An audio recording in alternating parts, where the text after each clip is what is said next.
જય ભીમ, જય ભારત, જય સંવિધાન. હવે જુનાગઢના એક ભાઈનો હમણાં ઓડિયો આવ્યો છે મારી આગળ. જયેશભાઈ રાઠોડ, આ ભાઈની ગાડી કોર્ટે ઓર્ડર કર્યો હતો આ ભાઈને આપવાનો, અને જે આમાં જામીન હતા આ ભાઈની હારે, જેણે હમણાં રખા દાદા બનીને ફોન કર્યો હતો મનસુખભાઈ રાઠોડને.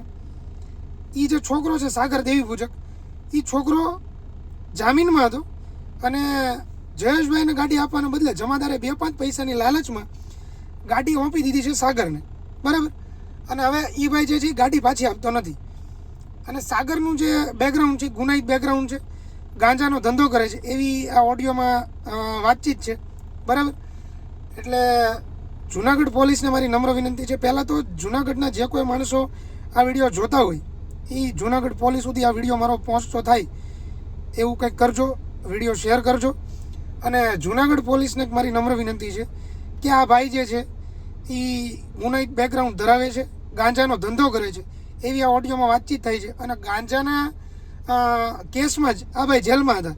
તો જે આવા બુટલેગરો હોય, જે આવા પેડલરો હોય, આવા માણસોની હદપાર અથવા તો પાસામાં આ લોકોને પકડવા જોઈએ, જેલ ભેગા કરવા જોઈએ એવી મારી જુનાગઢ પોલીસને નમ્ર વિનંતી છે, બરાબર.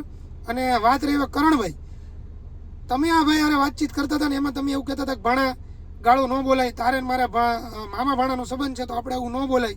અને એ જ વિડીયોમાં તમે એક બીજું રેકોર્ડિંગ મૂક્યું છે આ સાગરનું અને સુરતવાળા દિનેશભાઈનું. એમાં સાગર જે છે એ બેફામ ગાળું બોલે છે, બરાબર.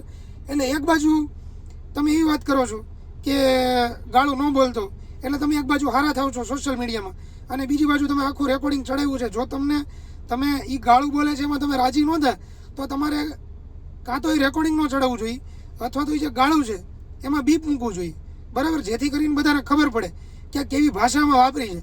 એટલે કરણભાઈ, 2 પ્રકારના દાંત ન રખાય. આ હાથી દાંત જેવું તમે કરો છો, બરાબર, કે જેમાં હાથીને ચાવવાના અને ખાવાના 2 અલગ અલગ હોય, આ તમે એવું કરો છો. એટલે કોઈ પણ એક પ્રકારનું સ્ટાન્ડર્ડ રાખો કરણભાઈ, કેમ કે તમે કદાચ તમારા મનમાં એવું વિચારતા હશો કે તમારામાં કાંઈ લેવાનું નથી, પણ હું એક તમને હારા માણસ તરીકે જોઉં છું, બરાબર.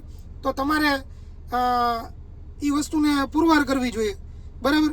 અને આપણે એક હારા માણસ તરીકે રહેવું જોઈએ.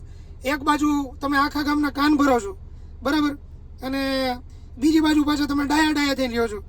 એટલે આપણે આવું ન કરવું જોઈએ કરણભાઈ. અને આપણે એક જ સ્ટાન્ડર્ડ રાખી અને વાત કરવી જોઈએ, ડબલ સ્ટાન્ડર્ડ ન રાખવું જોઈએ. એટલે આ ટાઈપના જે રેકોર્ડિંગ તમે મૂકો છો સોશિયલ મીડિયામાં એક સારી ઇમેજ ઊભી કરવા માટે કે હું એક બહુ સારો એક્ટર છું, બહુ સારો ડાયરેક્ટર છું, બરાબર. તો હશો કદાચ તમે, તમારી એક્ટિંગને હું જોયું નથી, પણ કહેવાનો મતલબ એ છે કરણભાઈ કે એક બાજુ આપણે એવી વાત કરીએ કે ગાળું ભાણા ન બોલતો, અને બીજી બાજુ એ વ્યક્તિએ જે બેફામ ગાળું બોલી છે મનસુખભાઈની બેન દીકરી વિશે, એ રેકોર્ડિંગ તમે તમારી ચેનલમાં ચડાવ્યું છે, બરાબર. આજે તમે તમારી જાતને એક મોટા એક્ટર કે ડાયરેક્ટર તરીકે તમે ગણાવો છો અને તમારી ચેનલમાં તમે ગાળોવાળું રેકોર્ડિંગ અપલોડ કર્યું છે, તો તમે કઈ જગ્યાએ છો એક વખત કરણભાઈ તમે વિચારજો, બરાબર. કે જેનું આવું ગુનાહિત બેકગ્રાઉન્ડ હોય, બરાબર, એવા વ્યક્તિને તમે ભાણો બનાવ્યો છે.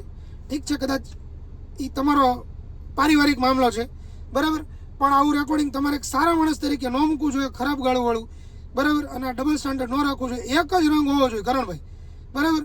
કેમ કે અમે એક જ રંગ રાખીએ. છેક સુધી આજે જે વાત કરી હોય ને એ વાત છેક સુધી એની જ વાત રહે. પછી આજે એક વાત કરી હોય ને પછી કાલે પાછી બીજી વાત કરીએ, એવી ડબલ સ્ટાન્ડર્ડની વાતો અમારામાં ન આવે કરણભાઈ. તો આ વસ્તુને ધ્યાનમાં લઈ અને તમે થોડોક ધ્યાન આપજો અને ડબલ સ્ટાન્ડર્ડની વાતો મૂકી દેજો, બરાબર. કેમ કે આમાં વેલ્યુ ન રહે, બરાબર. અને આ ભાઈ જે છે સાગર, જે ગુનાહિત બેકગ્રાઉન્ડવાળો, એનું એના બારામાં જે કંઈ વાતચીત થઈ છે જયેશભાઈ રાઠોડની મનસુખભાઈ સાથે, એ રેકોર્ડિંગ હું મૂકું છું, બરાબર. તો એક વખત સાંભળી લેજો. અને હજી એક વખત કે જુનાગઢ પોલીસ આ વ્યક્તિની ધરપકડ કરી અને યોગ્ય પગલાં લે એવી મારી જુનાગઢ પોલીસને નમ્ર વિનંતી છે.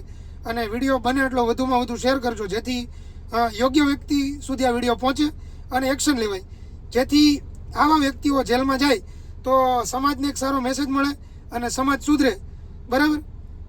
જય ભીમ, જય ભારત, જય સંવિધાન. હા બોલો. જય ભીમ. જય ભીમ.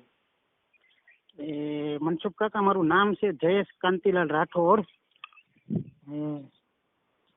ને તાલુકો વંથલી અને મારું ગામ ડુંગરી, જિલ્લો જુનાગઢ. હા હવે તમને હમણાં કંઈક થોડાક દી પહેલા ફોન આવ્યો તો આપણે રખા દાદા બનીને જુનાગઢથી. હા હવે ઈ રખો દાદો મારી ગાડી લઈ ગયો છે. શેની? મારે મહિન્દ્રા ગાડી છે. હું પાવાગઢ નારિયેળનો ધંધો કરું છું. તમે કઈ સમાજમાંથી બોલો? હું દલિત છું. ફરિયાદ કરી દો. ફરિયાદમાં એવું છે કે વિસાવદર એક જમાદાર છે. હવે એને મારી ગાડીની ચાવી ને એ બધું, હવે ઈ કાલે હું એની પાસે ગયો હતો ને તમને 2-3 દિવસથી ફોન કરું છું. પછી કાલે મને વકીલ સાહેબે એક ત્યાં તમારા ફોટા બોટા ને મને કે હા ઈ કે એને ઈ કે હમણાં ઈ કે ફોન બહુ કરે છે, ઈ કે ઈચ્છા કરો ને. મેં કીધું હા, પણ હવે આ સાહેબ ફરિયાદ લેતા નથી. પછી મને આજનું એને કીધું છે.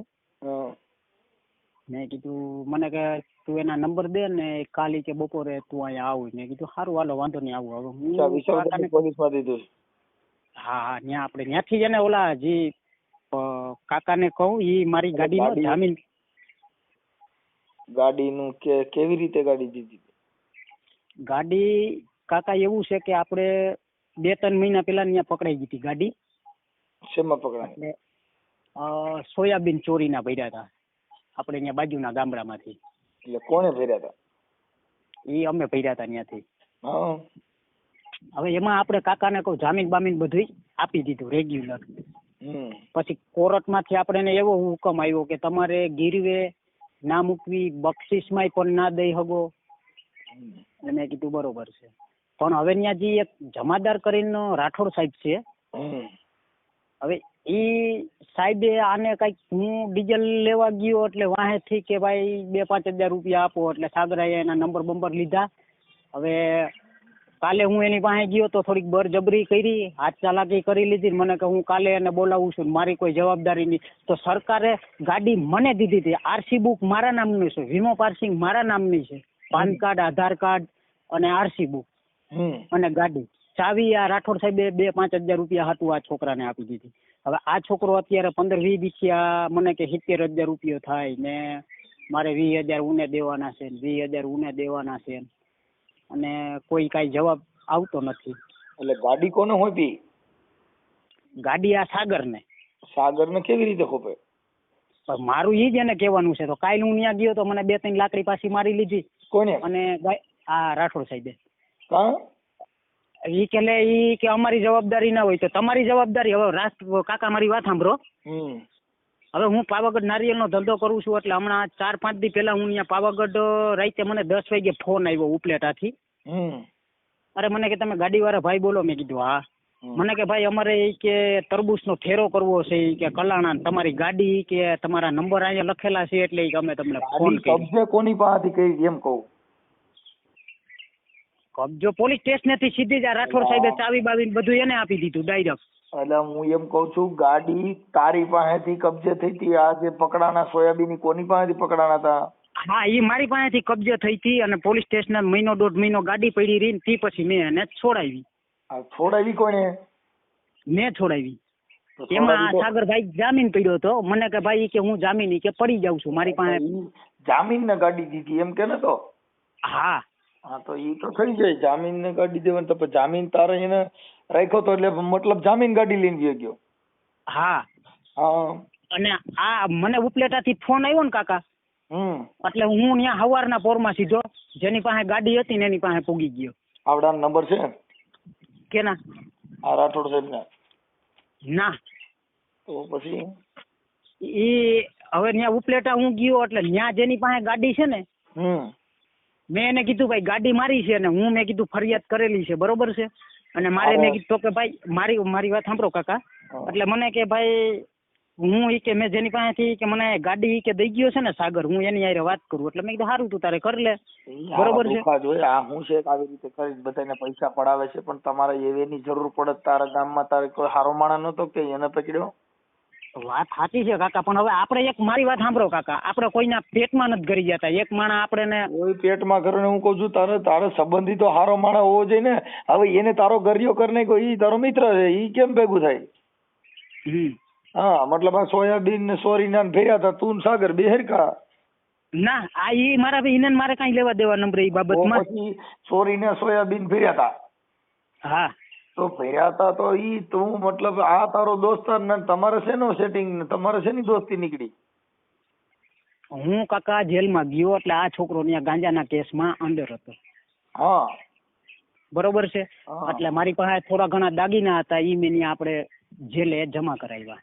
હા એટલે મને જામીનમાં રોકડા પૈસા મેં ભર્યા એટલે મને કે તમે ઈ કે રોકડા પૈસા ભરોમાં મને ઈ કે 5-10 હજાર રૂપિયા જામીનના વાપરવા આપી દેજો જયેશભાઈ.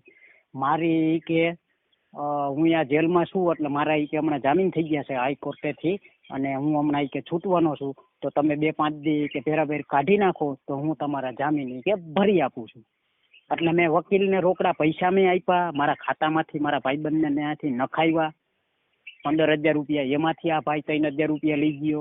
પછી એના જે કાંઈ જામીનના પૈસા થતા હતા ને એમાં મેં એને કાકાને કહું 350 ગ્રામ મારી પાસે જે ઓલા મારું કડું બડું ને બધું હતું ને મેં એને ચાંદી આપી દીધું જેલમાંથી બારોબાર નીકળ્યા તો પછી. કઈ ગાંજાનો ધંધો કરે ને કોણ? એવડે હા ઈ ગાંજાના ધંધામાં અંદર હતો હા. અને ત્યાંથી અમારે મુલાકાત થઈ, બાકી એને ને અમારે કાંઈ લેવા દેવા છે નહીં. એટલે મતલબ હવે તમારી એમાં- જેલની દોસ્તી હતી. હા હવે મારી વાત સાંભળો કાકા.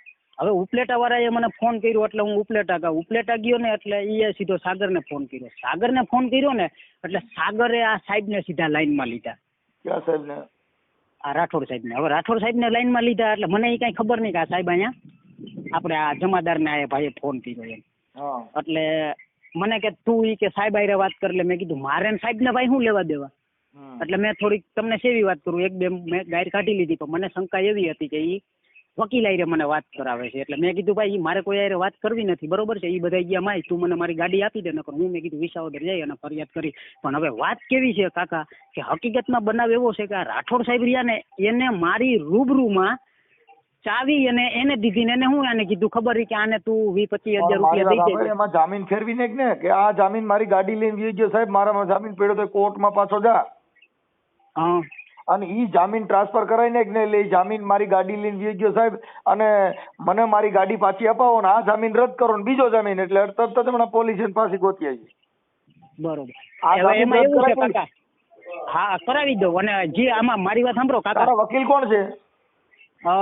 મારા વકીલ છે એ આપણે વકીલ સાહેબના હું તમને નંબર આપું એના. મારી વાત સાંભળ, આ રાઠોડ સાહેબે જે પોલીસે ગાડી જેને આપી છે હા ઈ જામીન કોર્ટની અંદર કેક નામદાર મને જે જામીન પડવામાં આવ્યો તો ઈ જામીન મારી ગાડી લઈને ગયો છે. આ જામીન રદ કરીને મારી ગાડી મને મારા કાકાનો દીકરો જામીન પડે છે એટલે મારી ગાડી તો લઈ જાય કે મારી ગાડી લઈને ગયો હોય. અને પોલીસે ગાડી જામીન ને હોપી ગઈ, મને હોપવાની હોય એવું એને નામદાર કોર્ટમાં દે અને નકર પછી આવ્યા અહીંયા એટલે હું તને હાઈકોર્ટમાં કરાવી દઉં. તારી પાસે જરી જો ડાયરેક્શન મંગાવી એમ હોય તો. હા તો મને જરાક તમે એડ્રેસ આપો તો હું આવું અત્યારે. હા પણ એમાં તારા કાગળ હોય ને ઈ લેતો આવજે. બરાબર, તમામ કાકા તમામ કાગળિયા પછી. બરોબર. અને તારા વકીલ અહીંયા વિસાવદર કોણ રોક્યા હતા? મોમેડિયન કરીને છે. ઉભા રહ્યો હું તમને એનું નામ આપું, 1 મિનિટ ઉભા રહ્યો કાકા.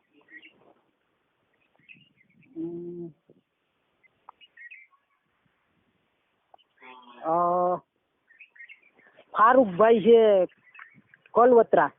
ફારૂકભાઈ યાર મને વાત કરાય ને કોન્ફરન્સમાં થાય તો. કાકા હું તમને એના નંબર આપું. નંબર તને કોન્ફરન્સ કરતા આવડે છે? ના. હા તો પછી હવે આજ છે ને તો એક કામ કરે, ઈ જામીન છે ને જામીન ને ગાડી આપી એટલે એને નામદાર કોર્ટમાં ઈ જામીન બદલાઈ નહીં કરે ને નામદાર કોર્ટને ધ્યાન દોરાય કે સાહેબ મારો જામીન પડ્યો ને ઈવડો જામીન મારી ગાડી લઈને ગઈ ગયો છે ને ઈ દેવી પૂજક હતો એવું લખીને દે. અને ઈ કઈ સાહેબ આવી રીતે હતું ને મેં જેલમાં મિત્ર હતા ને એને હિસાબે મારી હારે આવો દગો કરીને ગાડી જી લઈને ગયો. અરે પણ આ રાઠોડ સાહેબ ને હું કાકા વૈશમાં લેવા દેવા, એને ટ્રિપલ કોરિંગ કરીને મારી આઈ એને ઈ પાછા મને એમ કે છે કે એને ઈ તારી મેટલ છે એને ઈ કે તમારે તો તમારે ગાડી મને હોપવાની. મારી પાસે મેં ઓલું કાગળ એને મને જે ઝેરોક્સ કરવા મોકલ્યો હતો ને ઈ ઝેરોક્સ એક મેં વધારે કરી લીધી હતી. કોણે? બરોબર છે મેં. હવે ઈ કાગળમાં એવું લખેલું છે જે આપણે કોર્ટમાંથી આપણને જે કાગળ ઓલું લખાણ આપે ને કે ભાઈ અમે તમને આ ગાડી પાસે આપીએ છીએ. હવે એમાં એવું લખેલું છે કે ના તો તમે આ કેસ પૂરો થાય ત્યાં સુધી કોઈને ગીરવે આપી હગો, ગીરવે મૂકી હગો, ના તો કોઈને બક્ષીસ આપી હગો. ગાડી હોપવાનો ઓર્ડર તને થયો છે કાગર ને? અરે મને કાકા થયો તો ઓર્ડર આ બધો તો અહીંયા હું તને હાઈકોર્ટમાં ડાયરેક્શન લેવડી દઉં કે પોલીસે ગાડી બીજાને સોંપી દીધી. હા એ મને આ 20,000 રૂપિયાની 70,000 રૂપિયાની માને તો હું કઈ કાકા કઈ મર્ડર કરીને જેલમાં વયો ગયો તો કે કઈ મેં કઈ કાગળિયા બધા લેતો હોય ને તને જે ગાડી સોંપવાનું કર્યું હોય ને હા એ છે બધા કાગળિયા છે મારી પાસે. લેતો આવેલ. કઈ જગ્યાએ આવવાનું? રામોદ. એટલે કઈ બાજુ રામોદ? આપણે ક્યાંથી અવાય? ગોંડલ પાસે. ગોંડલ પાસે. હા, તારું આખું નામ શું છે? મારું જયેશ કાંતિલાલ રાઠોડ. જયેશ કાંતિલાલ રાઠોડ. ગામ કયું કીધું? ડુંગરી, તાલુકો વંથલી, જિલ્લો જુનાગઢ. હા, આવડા સાગરનંદ તારા બેનો ફોટો હોય તો મોકલ, હું હમણાં YouTube માં લગાડું છું. હવે એનો ફોટો નથી, મારો ફોટો નાખી દઉં. હા, તારો નાખી દે. આ YouTube માં વાયરલ કરવામાં તારી મંજૂરી છે ને? હા હે? હા પૂરેપૂરી એની માચ ચોદવાની થાય છે. ખરાબ નો ભાઈ. હાલો, ઈ થઈ ગયો. હાલો, તું મને છે ને અહીંયા હું તને હાઈકોર્ટ નું ડાયરેક્શન લેવડાવી દઈશ. આવી જા. અરે આપણે ત્યાંથી કેટલા કિલોમીટર થાય ગોંડલ થી? ગોંડલ થી 10 કિલોમીટર. એટલે મોવિયા બાજુ આવવાનું કે નહીં, આટકોટ રોડ ઉપર. આટકોટ રોડ ઉપર? હા, ઘોઘાવદર ને રામોદ. ઘોઘાવદર ને રામોદ. જરાક કાકા મને ગોંડલ નું લોકેશન, ગોંડલ સુધી નું લોકેશન નાખી દેજો. ગોંડલ થી તું ગમે પૂછે એટલે થઈ જાય કાકા વાટાણી. એટલો બધો ટાઈમ નથી, તું કરીને આવ, હું કરી દઉં. ચાલ, કોર્ટ કચેરી